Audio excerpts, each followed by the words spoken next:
Hello everyone, I'm Yuan Yi and today I'm going to give a presentation of a chapter that is Remote Ethnography Studying Culture from Afar by John Postill. In this chapter, Postill holds the opinion that it is indeed illegitimate to conduct anthropological fieldwork from afar. One of the key examples that Postill deals with is Gray's work about remote ethnography research on Russia. Postill advanced her arguments starting with three benefits of conducting remote fieldwork. The first benefit is that remote fieldwork is a safer way of conducting research in conflict-ridden or otherwise hazardous locations. For example, in many cases, anthropologists have found that their target field sites are beyond direct reach, owing to wartime impossibility, natural disasters, and protests. In this case, researchers socialize themselves through a remedial technology and forms of mediated interactions, such as online news groups that recreated the experience of being there, and they are able to follow events in real time. Secondly, with the recent proliferation of digital media and the growing political turbulence around the world, remote research using digital technologies is an efficient way of channeling the deluge of information related to research by following a manageable set of informants. Since remote ethnography can be planned and unplanned, it helps when ethnographers can prepare in advance for periods of long-distance research. The last benefit is being then. It means that anthropologists can now access remote sites in real time through social media, because no leap of the imagination was needed to feel a great sense of immediacy and even intimacy. Postill claims that real-time experiences can indeed be powerful and shape the researcher's understanding of subsequent field events.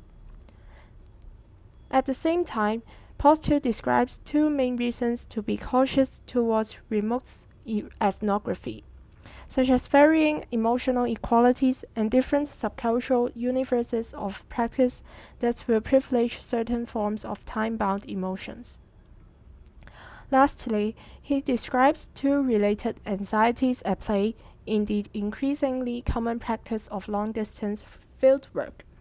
Postill called them the ethnographic fear of missing out and the anthropological aversion to thin descriptions. He finally concluded that although on-site fieldwork is irreplaceable, there is no substantial difference between the remote and on-site fieldwork in terms of their descriptive thickness.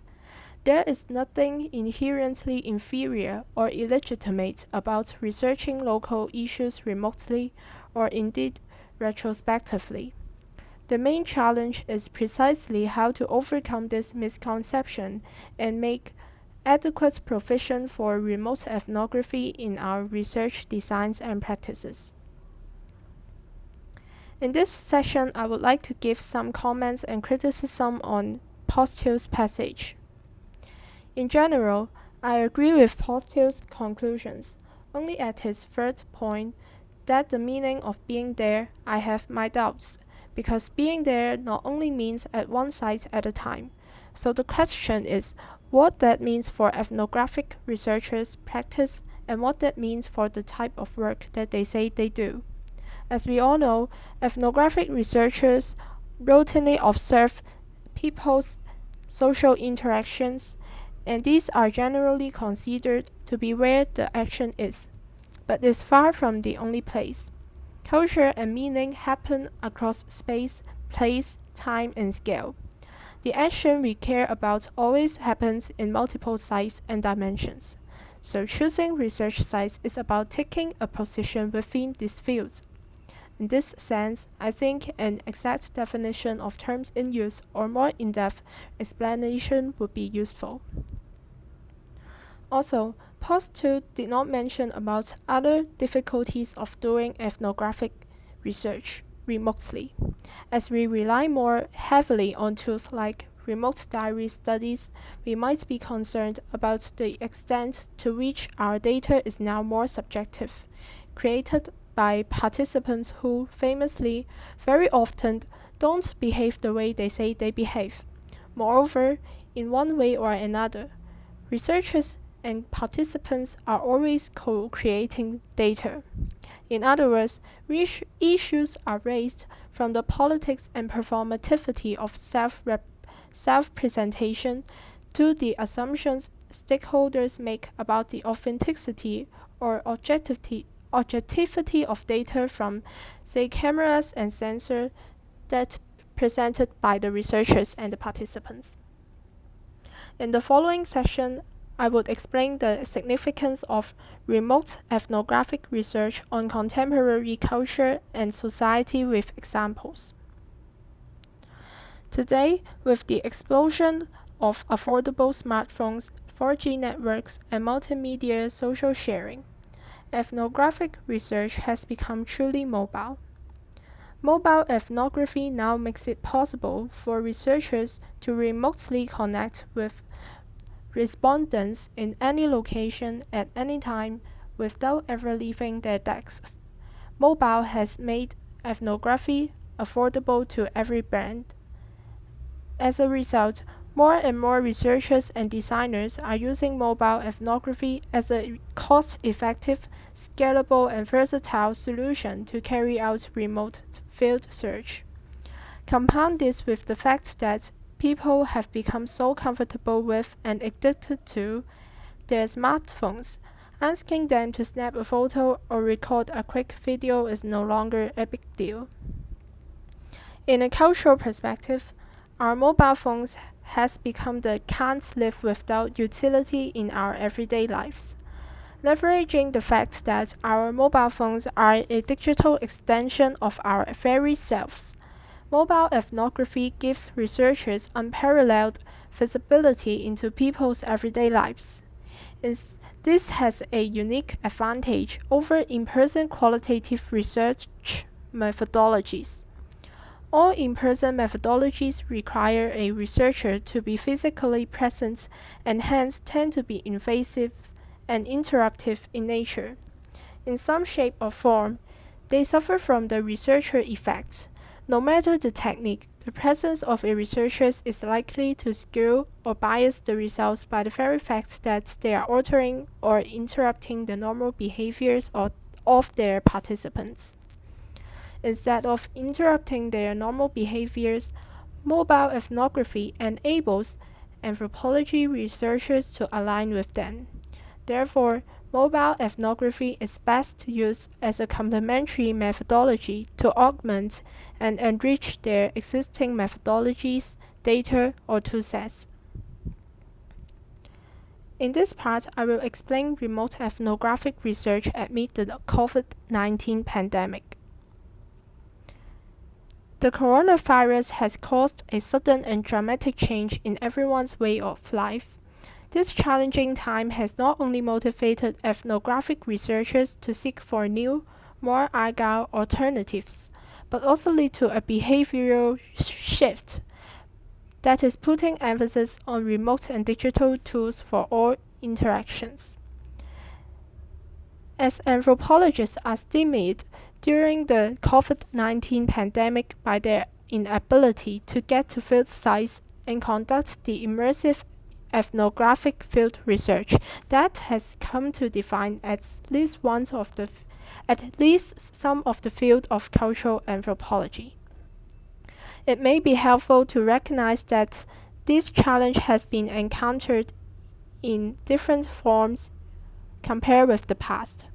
As we recognize the privilege of finances, social status, or being unconcerned about one's carbon footprint that enables in-person long-term fieldwork, we might elevate alternatives, including remote fieldwork, that negate the importance of these privileges, even after the pandemic.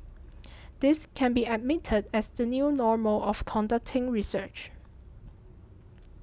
Typically, ethnographic research involves traveling to a field site and meet participants in person. But contrary to expectations, fully remote ethnography is not only possible but also presents new affordances. In essence, less space and fewer time constraints, and more opportunity to embed in people's lives. However, successful remote research starts with an honest look at how to leverage the opportunities while mitigating against the limitations. To be sure, the possibilities for creating empathetic, humanistic ethnographies through in-person research have been severely limited due to travel restrictions and safety measures. Under these circumstances, ethnographers working from their home and office computers have dug into archives to do historical research, while others have looked laterally and engaged in virtual ethnographies of online sites and social media. Besides, other than Postill's examples, I want to mention another opportunities, which is researchers can make use of remote visual ethnography that uses techniques from both documentary filmmaking and data visualization in order to create ethnographically engaging and visual-rich stories. In the first instance, remote ethnography builds up the filmic qualities of online visual communication to create the vital sense of presence that categorizes documentary. Remote documentary alternatives of making recordings from online interviews and video footage that provide multiple editing and narrative options is a very useful form of virtual or digital ethnography. On the other hand, visual ethnography exploits remotely accessible data to create visualization and maps that help to make sense of the complexities of field size and the wider invisible systems in which they are enmeshed.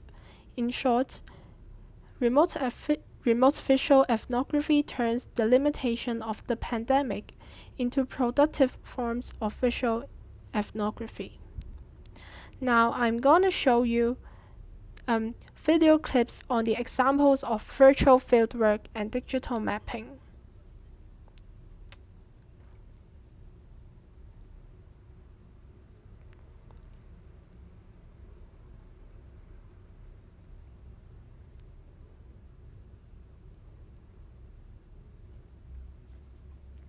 So this is a virtual reality video shot by researchers. They are conducting a fieldwork.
In conclusion, what we learn from this chapter is that remote ethnography is an advantageous complementary methodology. Doing research remotely means more freedom to play with time, space, and context, at the expense of more efforts planning and designing interactions.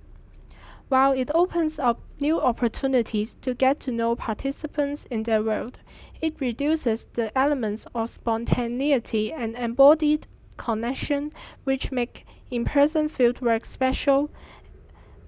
However, the remote ethnography often yield the most surprising insights.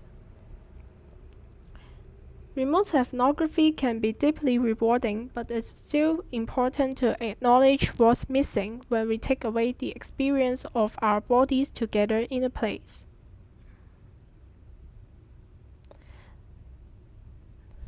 Here is our discussion questions of today. First, which one do you think, being there or being then, is more important for ethnography research? Second, do you think that remote ethnography that's at a distance undermines researchers' reflexivity, such as allowing more cultural prejudices and own biases? This is the end of today's presentation. Thank you for listening.